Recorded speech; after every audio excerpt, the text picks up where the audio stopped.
Welcome to Not Milk Never Milk. Subscribe if you're lactose intolerant. You begin by selecting the exact row cells to check. This confines the process and avoids accidental column matches.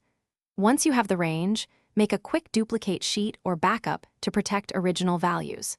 You do this because deletion or formatting changes can be hard to reverse.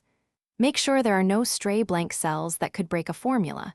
If gaps exist, note them so the method matches your layout. Now you're ready to apply the first duplicate detection technique. You will use COUNTIF because it's fast and transparent. Put equals COUNTIF, $1, $1, $Z, $1, A1, 1 and copy across. This flags each duplicate occurrence as true, which tells you how many times the value appears. That's the why.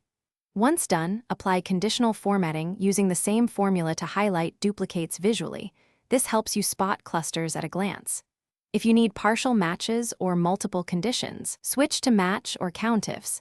These give control over partial text or combined criteria. You finish by filtering the helper formula column for true or by selecting highlighted cells and reviewing each value before any deletion. This prevents accidental loss.